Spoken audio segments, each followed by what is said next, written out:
제23강 계몽시대의 레토릭입니다.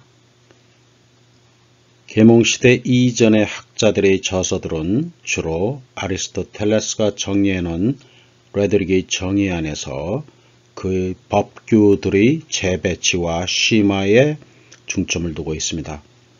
그런데 계몽시대에 들어서면서 인간의 생각에 자유가 주어져 문학, 과학, 정치, 경제, 사회, 철학, 법 등 다양한 분야에 걸쳐 대변혁이 일어나기 시작합니다.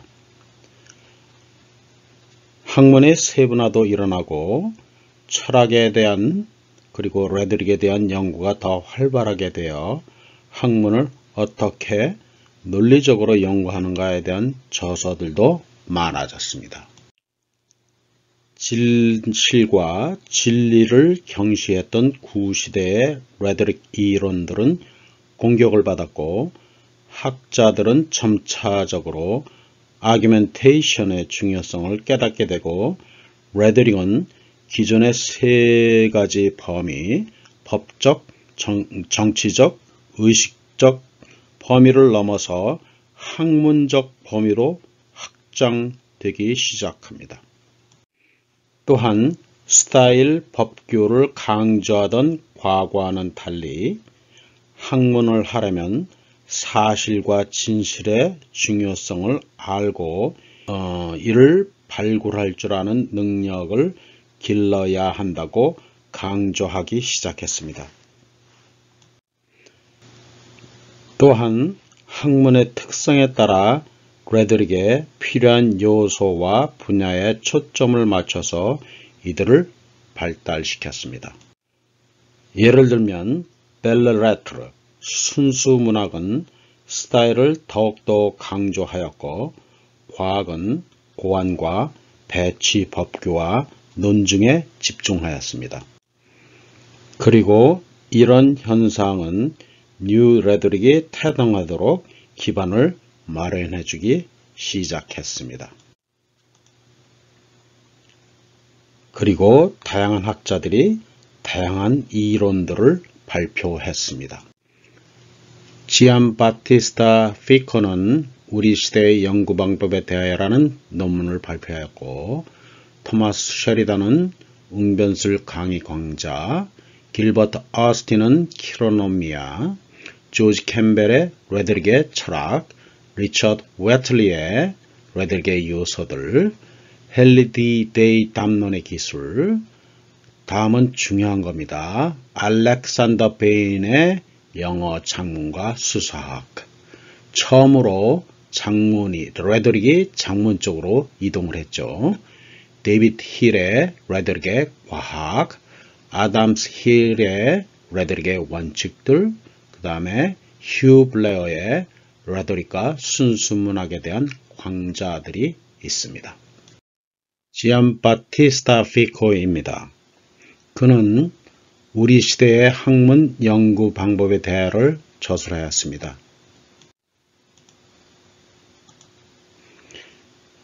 피코는 지식은 논리적인 논쟁을 통해 생성되어야 한다고 주장했습니다. 그리고 논리적 논쟁을 가능하게 하는 레토릭이 학문의 근본적인 방법이라 역설하였습니다. 또한 학문의 분야가 다르면 다른 방법의 레토릭을 이용해서 연구를 해야 한다고 주장했습니다. 기본적으로는 그는 플라톤의 진리의 접근법으로 돌아가 두 종류의 세계, 즉 오감으로 관찰 가능한 세계, 닥사와 추론에 의해 접근 가능한 세계, 에피스테미에 대해 설명하였습니다. 오감과 현실에서의 경험들은 단지 불확실하고 이럴 것이다, 저럴 것이다 라는 판단에 다다르게 할 뿐이라고 했습니다. 반면에 과학과 수학을 곁들인 논리적인 논쟁은 이를 뛰어넘는 지식을 생산할 수 있다고 주장했습니다. 아름다움에 집중하는 시인은 은유나 비유적인 언어로 지식을 생산 가능하지만 과학의 지식들은 아주 엄격한 법칙에 따라 논증을 하여 검증을 거쳐야 한다고 했습니다. 그는 어원학, 에티몰로지의 중요성을 강조하였습니다. 옛 시대의 생활상과 정신세계를 이해하기 위해선 말의 뜻을 아는 것은 대단히 중요하다고 했습니다.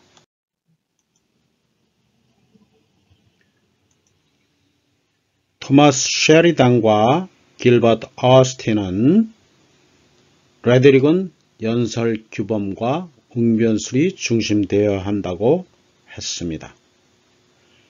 이에 대한 설명은 제19강에서 자세히 해놓았습니다. 그래서 19강을 참조하시기 바랍니다. 저서는 길버트 어스틴은 키로노미와 토마스 셰리단은 A Course of Lectures on Elocution이 있습니다. 일련의 학자들은 또 레드릭은 철학적이어야 한다고 했습니다. 여기서 철학이란 의미는 논리적 사고를 동반하는 행위를 말합니다. 조지 캠벨은 레드릭의 심리학을 적용하였습니다. truth, 진실을 추구하면서 마음속에 존재하는 생각을 할 수 있게 하는 모든 능력들, 즉 이해력과 상상력과 열정과 의지를 동원하여 어디언스를 설득하도록 해야 한다고 했습니다. 레드릭은 정보를 제공하고 논쟁을 하고 아름다움을 추구하면서 얻는 환희와 다양한 감성들을 느끼게 하고 결국 청중들이 행동으로 나서도록 할 수 있도록 해야 한다고 했습니다. 그러는 동안 논리적으로 이게 연역적이든 귀납적이든 결론을 도출하면서 과정이 과학적이어야 한다고 역설했습니다. 또한 그 결론은 도덕적으로 합당해야 한다고 했습니다. 캠벨은 레드릭의 목적이 설득에 한정되어 있던 것을 기쁨을 느끼게 하거나 정보 전달도 가능하도록 점차적으로 목적의 확대를 시도하였습니다. 리처드 웨틀리는 레드릭은 논리라 주장하였습니다. 사실들을 기반으로 일반화된 결론에 도달해야 하기 때문에 논리는 필수적이라 하였습니다. 따라서 증명을 하기 위해선 논리를 이용한 논쟁은 필수적인 요소라 했습니다. 감성을 사용하는 논쟁은 바람직하지 않으며 사용하지 말아야 한다고 하였고, 레드릭에 사용되는 표현의 명쾌함과 정확성, 즉 clarity and preciseness를 강조하였습니다. 웨틀리는 자신이 저서에서 레드릭 역사를 살펴보며 레드릭 학자들의 이론들을 간략하게 설명하여 소개하였습니다. 그리고 장문에서 레드릭을 어떻게 사용하는지를 설명하였습니다. 이 시대의 레드릭이 그 표현 도구를 연설에서 장문으로 확장되기 시작했습니다.